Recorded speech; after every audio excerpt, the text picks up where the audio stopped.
This week on Diabetes Connections, it's been a big month for announcements from Dexcom. So what does it all mean for you? The commercial launch of the 15-day sensor, a smart basal feature, and the announced phase-out of the G6. I'm talking with Jessica Castle, Vice President of Global Medical Affairs for Dexcom. We're covering all of this news, and she is answering your questions. This podcast is not intended as medical advice. If you have those kinds of questions, please contact your healthcare provider.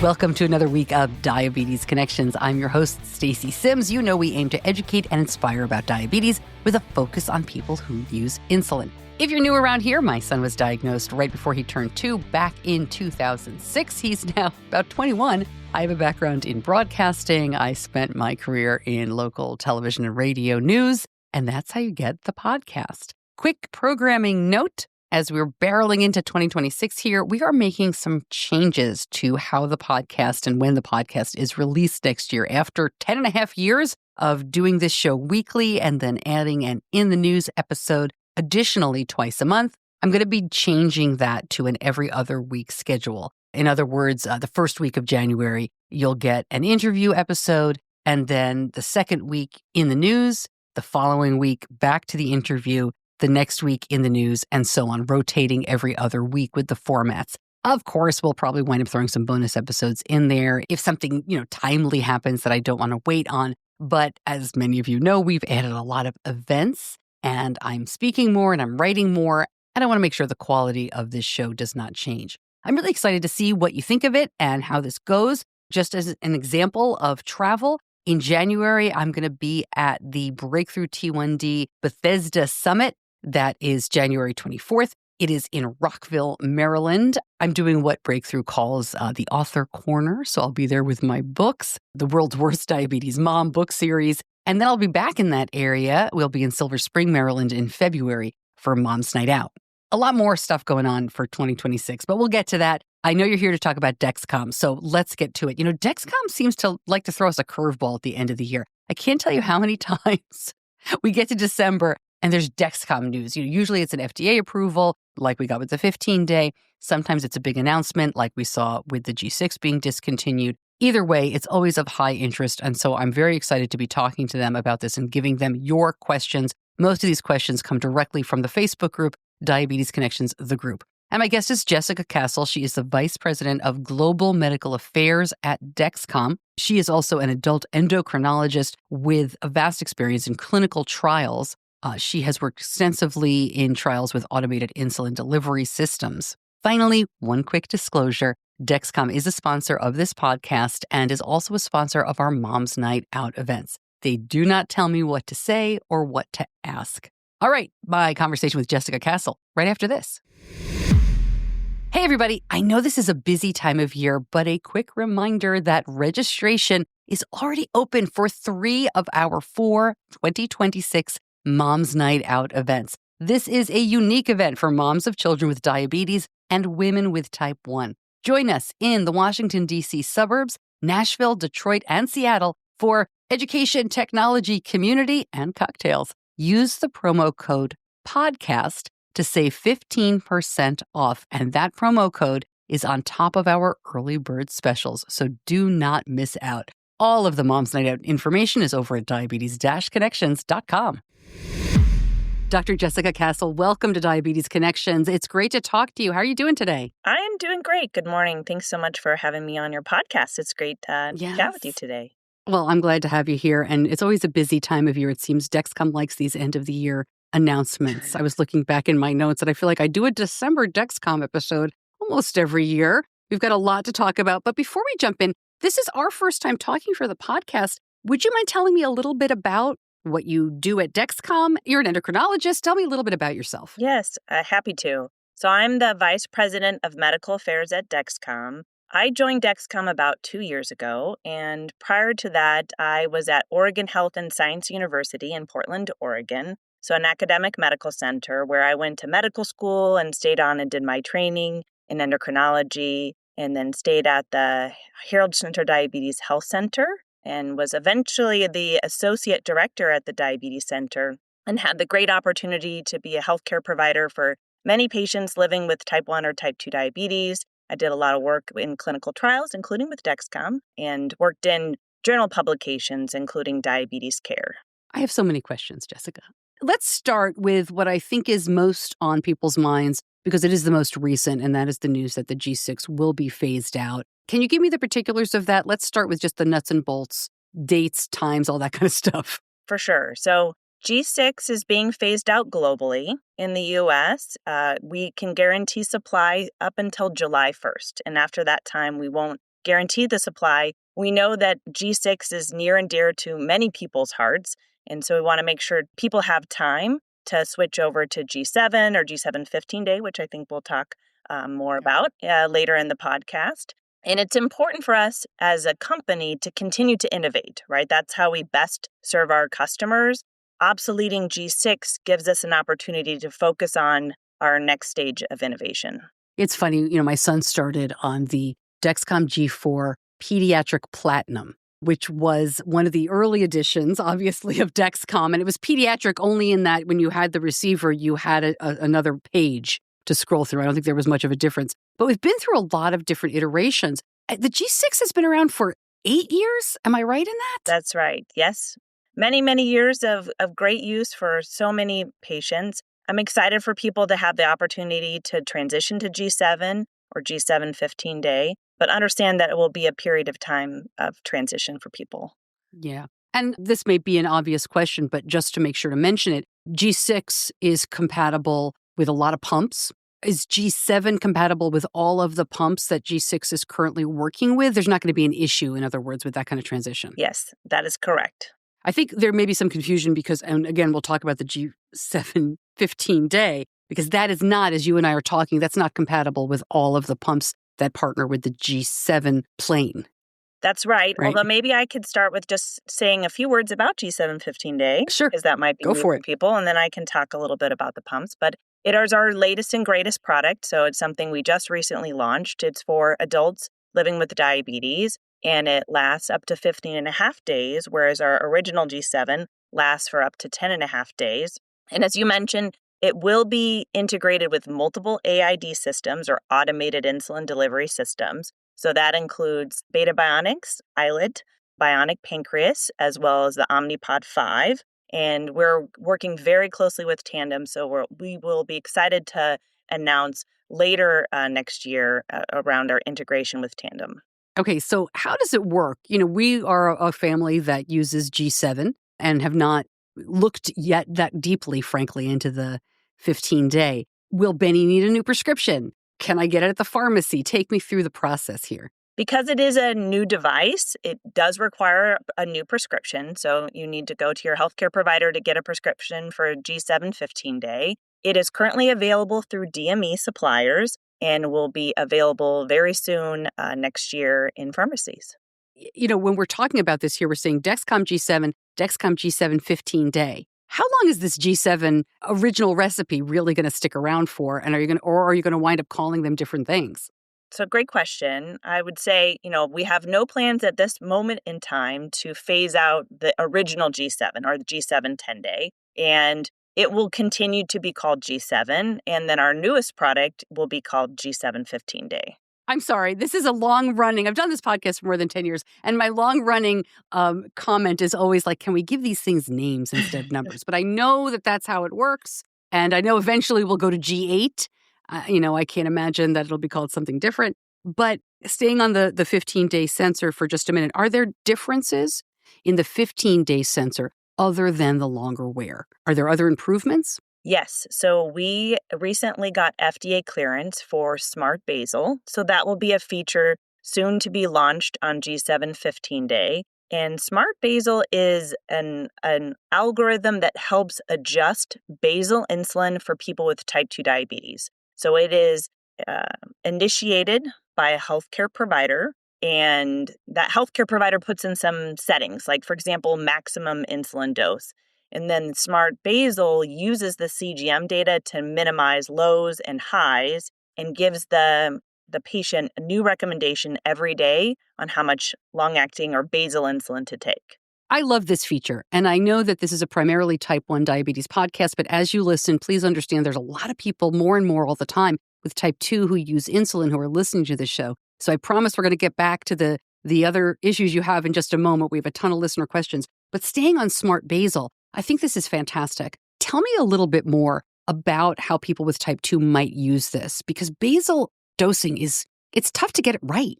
It is incredibly tough to get it right, having done this for many years. And I think sometimes people feel alone when they start insulin, and smart basal really is an opportunity to support people on an ongoing basis. And also you have the support of your healthcare provider because they've put in settings, but you don't have to call up the healthcare provider every day to get new doses. So I think that's a fantastic improvement, both for the person with diabetes, but also for the healthcare provider in terms of workflows.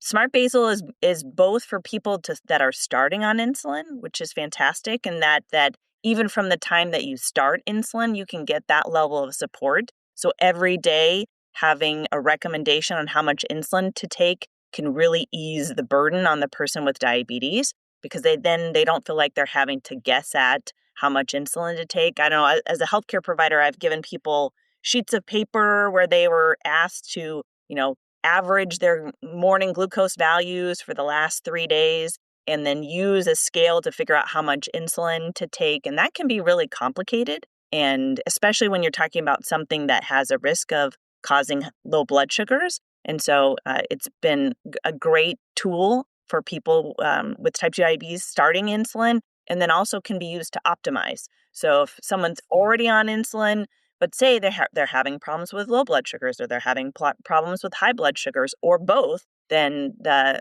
smart basal feature can help adjust and really help minimize those lows and highs.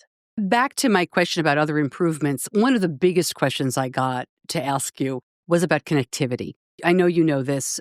People who wear a Dexcom and use an automated insulin pump often struggle with keeping those devices connected, depending on what side of the body they're wearing on, and there's lots of tips and tricks to make this better. Are there improvements coming in the G7 15-day? Is that something that you all have addressed? It is something that we are always evaluating, and we're always making improvements. So that is both on the G7 10-day and the G7 15-day. And I really encourage, if people are having issues, to call technical support, because it really depends on the situation, right? And in what pump are they on? Is the smartphone involved? And so there are a lot of nuances there. So it's important to call and get personalized advice. But I want people to know that feedback has been heard. We know how incredibly important this is. Having been a healthcare provider for more than 20 years, I intimately know, and you for your son, how incredibly important this is. And so it's something that we're always evaluating and always improving. I don't know if you can answer this question, but Benny wanted me to make sure to mention that he gets frustrated because he says his Dexcom stays connected to his phone. It's like, he said, I mean, he's joking, but he's like, I could be half a mile away. And, my Dexcom stays connected to the phone, but it will more often disconnect from his pump.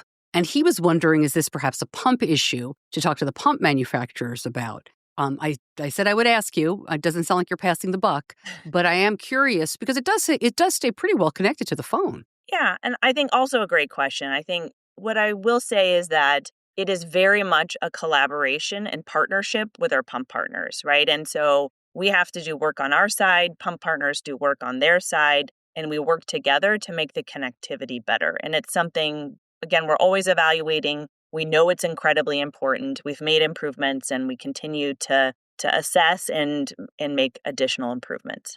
One of the questions that I talked to Jake Leach about last year, and a bunch of people asked me to mention today, was the replacement issue. And I heard Jake on the fabulous TCOYD podcast, shout out to them recently, and he basically said, I want to be clear. If somebody needs a replacement, we're giving you a replacement. I'm not going to talk about capping and numbers and things like that. Can you talk more about this policy? Happy to. So for one, I'd love to point people to our website for the nitty-gritty details. But what I think the high-level takeaway message, which echoes Jake's sentiments, is that if there's a confirmed sensor failure, we will always replace that without limit. And we want to, it's incredibly important for our customers to have access to CGM. We know that these devices can be life-saving, and so we really want to make sure people are not without CGM. And we will link up more information from Dexcom in the show notes, to your point about the nitty-gritty details there.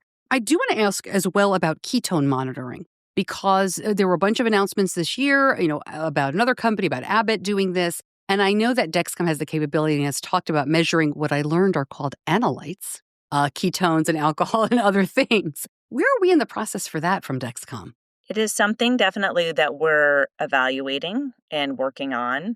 I think we want to be very thoughtful about this. I think there is some opportunity here for ketones, but I also think there's some potential challenges. So I worry about giving people ketone information without the right context might provoke anxiety and undue burden. So I think it's something that, do we think there's an opportunity here? Yes. We want to continue to support our users in the best ways that we can, but it's something that needs to be done really thoughtfully. A little bit of pushback and then a follow-up question on that. That's kind of what we heard from some physicians 15 years ago when they said, CGM is too much data for patients. They're going to get overloaded. We don't want them to have it. It should be blinded and physician only. I'm going to assume that's not really what you mean, but that are you doing research in how people might best see this and use this? I mean, you come from that field. You come from all that analytics of those trials. I totally agree. And I think it's a matter of making sure we frame up the information rather than saying, hey, you have high ketones. Now you go figure out what to do with that information, right? I think it's on manufacturers to make sure we provide the correct context of this is the right next steps based on your ketone levels, and then potentially put that in context of other information, like symptoms, for example. I can understand very much the potential value, but I think as manufacturers, we need to really make sure that we're doing this in a thoughtful way.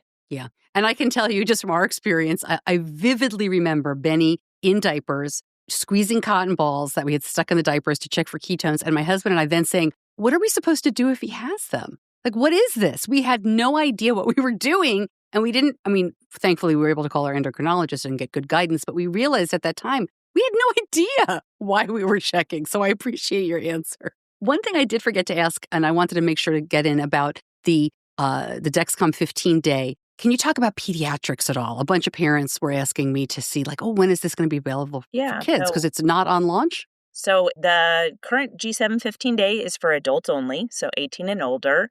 Pediatric users have unique needs, right? As you know, as a mother, whose son was diagnosed at a very young age. And so we really want to assess G7 15-day and make sure that it is the best product for pediatric users who have unique needs before we launch a pediatric product. Yeah. That's a long time to keep something on a little body. Yes, indeed. And I'm sure there are other concerns as well. Yeah. Okay, let me talk about my listener questions. And I've brought in some of them already. But really one that came up was about accuracy and reliability. As you mentioned near the beginnings, G6 is near and dear to a lot of people. We have been very lucky. I don't say this because Dexcom is a sponsor. I say it because it works really, really well for Benny, and knock on wood, it always has. He just is one of these people that it stays on, it works well. Very thankful for that. But a few people said they really felt that there was a discrepancy between the G7 and the G6. The G6 was better for them for accuracy and reliability. The question is, have you improved that for the 15-day? Will they see improvement? So great question. And one thing I want to make sure people know is that feedback has been heard, right? And it's incredibly important for us to understand what people are experiencing in the field. We've heard that feedback. We've taken that very seriously. We have made improvements, and it's something that we're continuing to monitor and improve. And the G7 15-day is our most accurate sensor.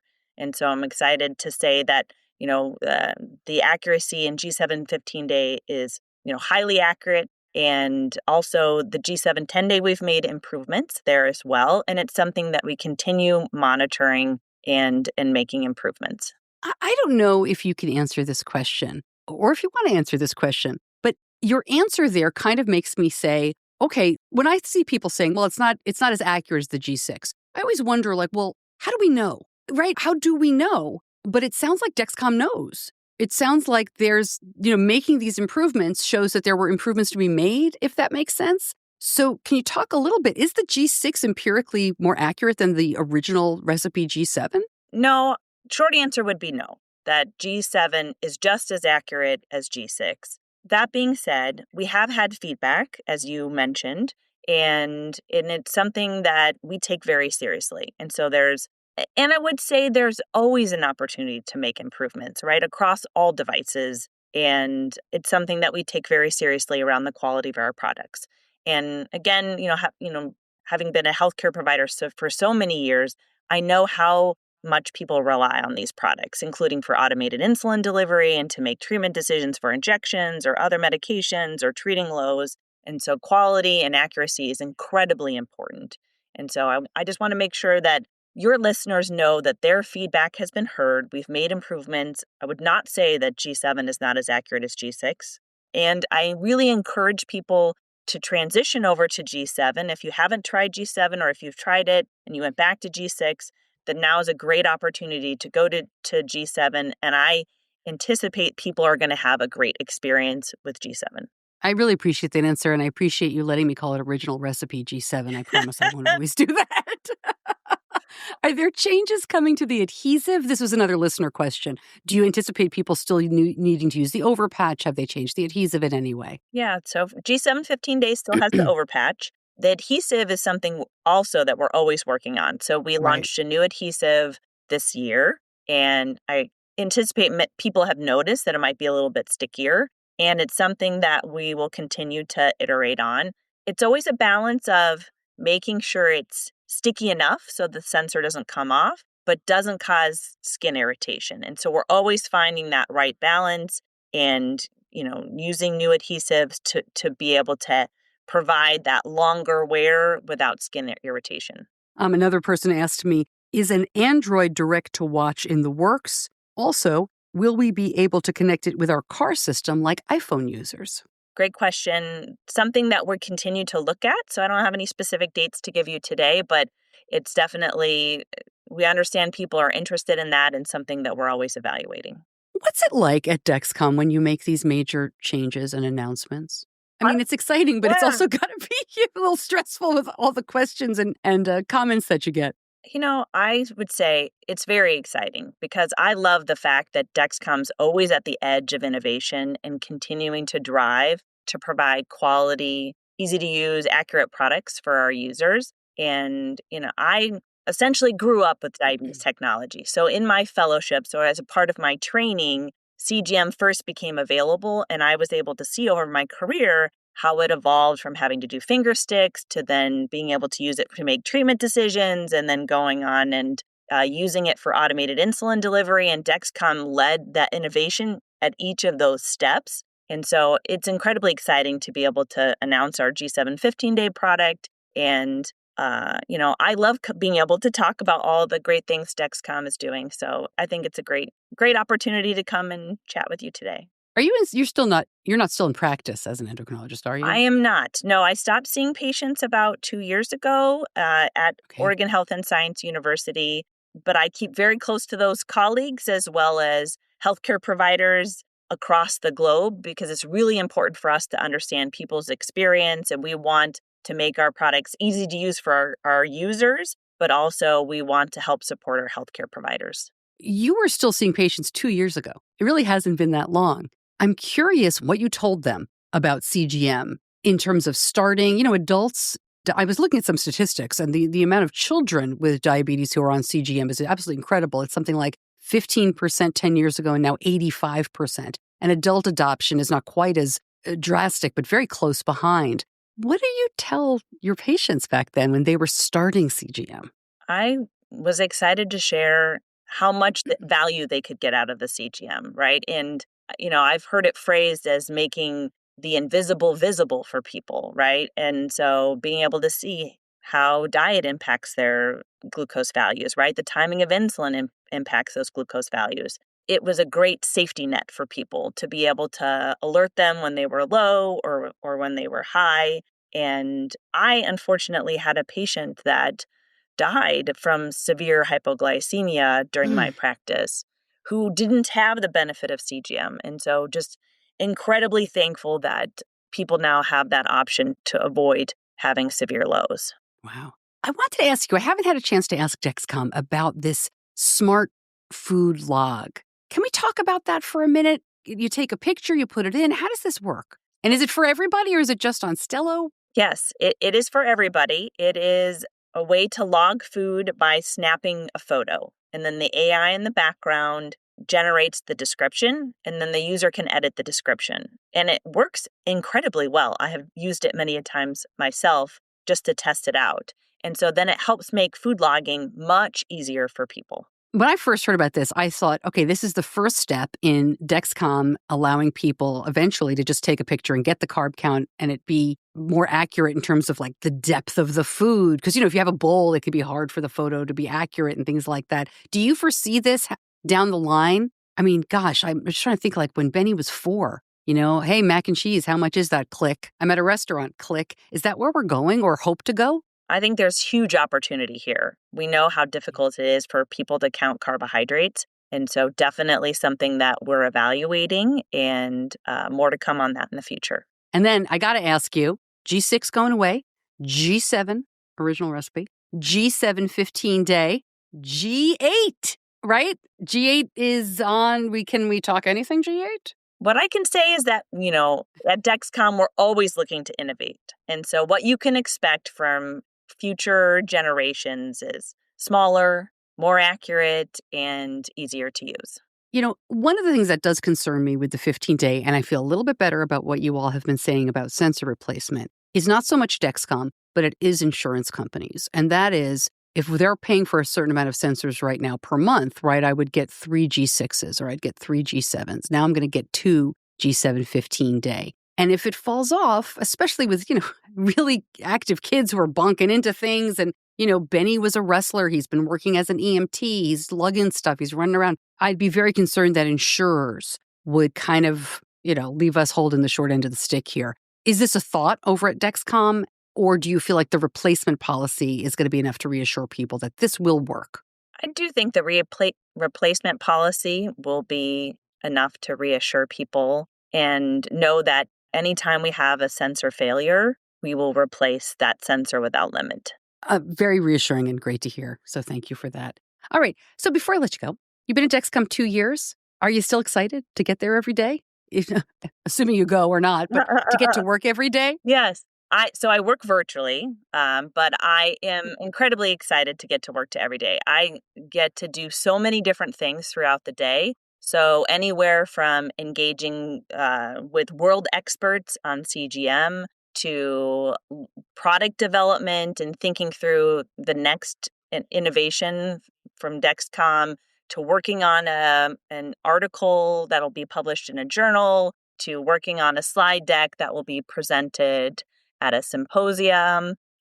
So I have lots of great opportunities throughout the day. And so it has been such a great transition for me. I really miss seeing patients. That's one thing that I'm sad about leaving Oregon Health and Science University. I have always respected Dexcom. And this is why when my predecessor, David Price, retired, I joined Dexcom. And it's been such a great move for me. And I work with a lot of incredibly smart people. And I feel like we do good things. And it makes me excited to go to work every day. Awesome. Well, thank you so much for joining me. It's the first time we talked for the podcast. I hope it's not the last. Thanks for jumping on. Jessica, thank you so much for joining me. I really appreciate you taking the time to bring me on to your podcast. Super excited about G7 15-day for our users and the great advances to have something that, lasts longer and less waste for our environment and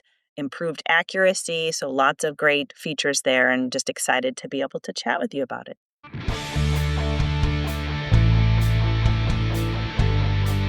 More information about everything we talked about over at diabetes-connections.com. As always, if you're listening on a podcast app, like Apple Podcasts or Spotify or something, sometimes it can be kind of hard to get into the show notes. If you ever have a problem, head on over to diabetes-connections.com, and every episode has its own homepage. Go to the episodes tab. And if you're new around here, we have a very robust search engine on the website because we have done more than 750 episodes. If you just go to the box on the upper right corner, put a keyword in, Dexcom or travel or holiday, whatever you need, and episodes should pop up. All right, the plan here is 2 more episodes before the end of the year. We've got some fun stuff planned, and then it is full steam ahead to 2026. Thanks to my editor, John Buchanan from Audio Editing Solutions, and thank you so much for listening. I'm Stacey Sims. I'll see you back here soon. Until then, be kind to yourself.